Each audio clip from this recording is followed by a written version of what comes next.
Nech sa páči, pán Zárený, áno.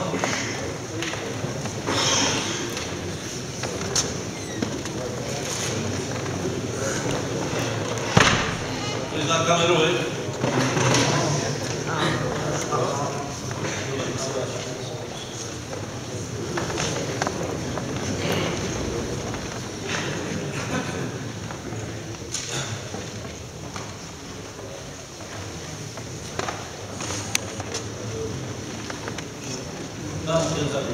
Tak pozdravujem všetkých tu na prítomných rybárov a rybárov. Tak môj príspevok do diskusie je na tému chyť a pusť našich revírov na Kaprovej vode.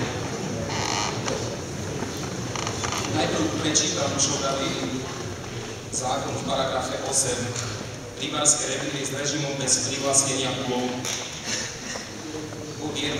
Ministerstvo na návrh užívateľa môže v záujme umožnenia lovu jednotlivých druhov rýb trofejných veľkostí vyhlásiť časti rybárskeho revíru, prípadne celý rybársky revír za revír s režimom bez privlastnenia si úlovu. Ďalej sa tu píše, že sa pomôže a ďalej. Čiže to, čo by som chcel zdôrazniť, je, že v našom prípade by bolo vhodné vyčleniť časť rybárskeho revíru. Čo sa týka samotného revíru alebo časti chyť a pusť, tak neznamená to zákaz loviť ryby. Na takejto vode sa naďalej vykonáva rybárske právo tak, ako doteraz. To znamená, každý tam môže prísť loviť ryby proste bez akýchkoľvek obmedzení.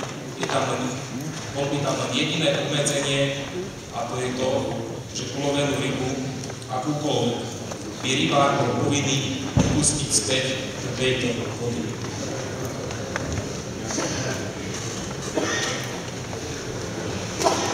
Ďalej by som chcel povedať to, že ako náhle sa diskutuje na túto tému, tak ako keby vyvstávali dve skupiny rybárov. To znamená, že rybári, ktorí proste ryby púšťajú a tí, ktorí ryby berú domov. Často býva komunikácia medzi takýmito skupinami rybárov dosť napätá.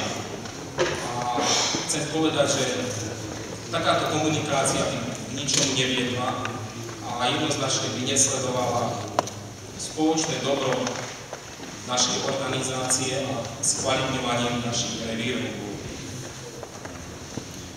Tu počas rokov padali rôzne návrhy, napríklad Núnka, jazero, ktoré je vedľa jednotky, tak tí, ktorí naštudujete Kaprové vody, tak určite poznáte, o čo ide. Ja osobne si myslím, že ako návrh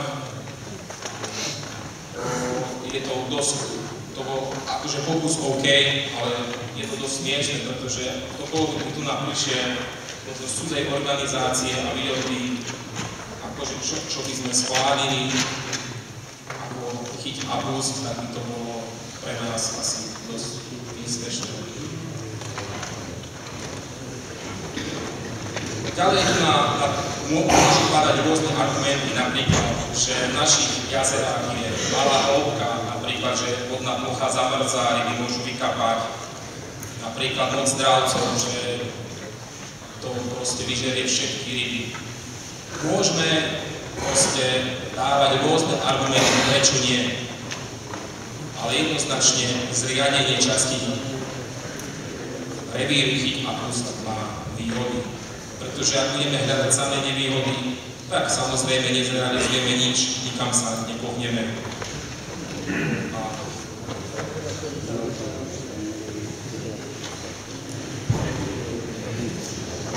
Určite naše jazera pojmú väčšie množstvo rýb, aké je tam doteraz.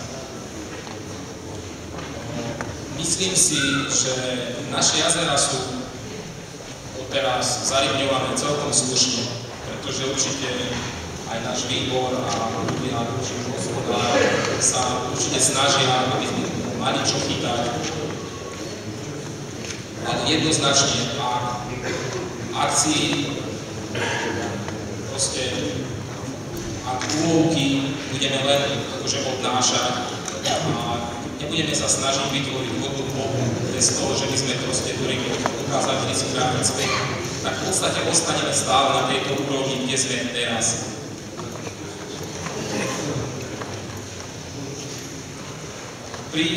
Samozrejme, nakoľko sa jedná o kaprové vody, tak dominantná obsádka by bola charakteristická pre kaprové vody. To znamená, nejedná sa len o kapre, jedná sa aj o iné ryby, ako je štuka, zubáč, amur, lien, leskáč a iná biela ryba.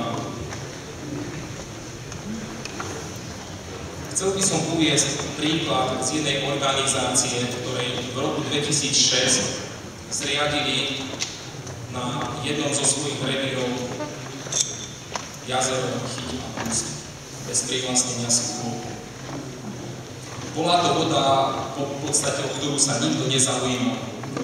Zriaďovateľ tohoto bol aj v jednej osobe hospodára.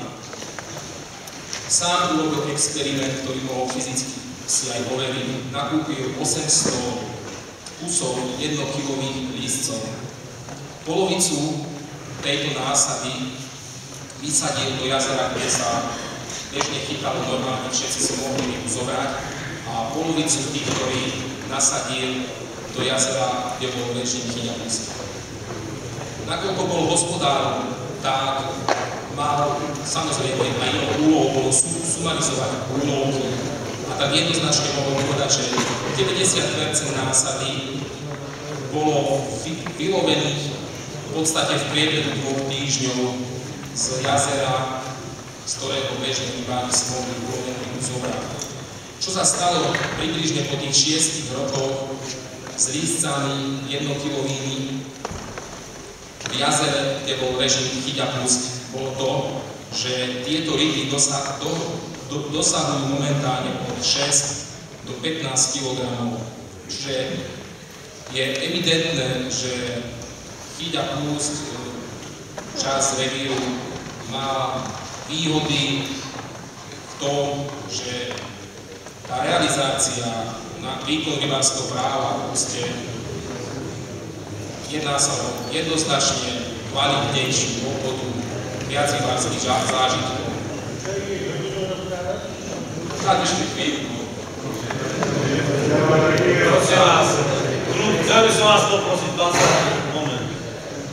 Ak takto budeme pokračovať ďalej, tak vystúpia možno 2-3. Ja som nedal odhlasovať pred tým časovým limit. Poprosil by som, keby som mohol dostručiť a povedať konkrétne definovaný návrh, aby sa aj ostatní dostali k tomu, a ja dám potom odhlasovať 3 minúty, ak si vlastne ukončí ešte, hej. Ešte musím vyhnať pár. Takže, ďalej by som pokračoval v tom, už naozaj krátko.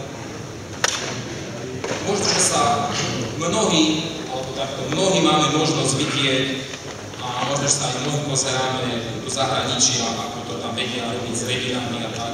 Chcem povedať, že naša príroda sa v ničom nelíši od ich prírody. Aj my môžeme mať tu to, čo majú oni. Ale záleží to len na nás. Na nás, ktorí sme tu momentálne prítomní.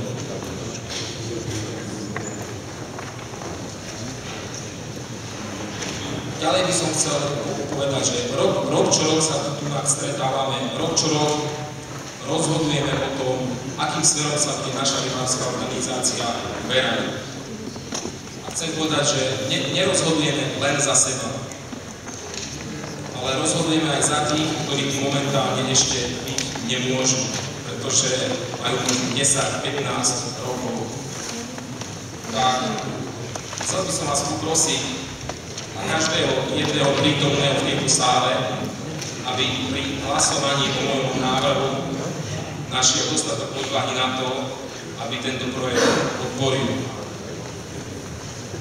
Takže chcel by som dať návrh na to, aby sa vyčlenila časť revíru, odstavené rameno stredné,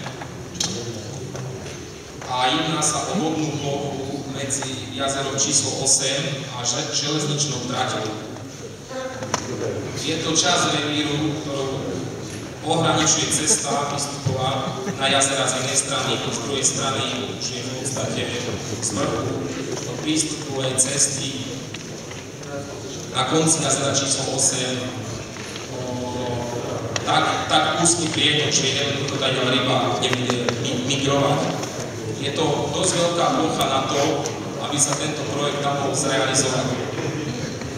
Je to naozaj vec, ktorá by nás ako organizáciu mohla pomôcť. Bolo by to aj takou vizitkou našej organizácie a svedčilo to aj o prosperosti rybárov, ktorí v tejto organizácii. Poprosím vás, tu ešte sa tu vydrží.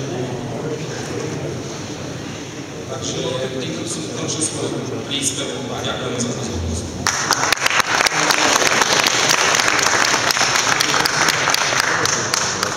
Ďakujem pánovi Sarenému. Chceli som vás poprosiť takýto návrh.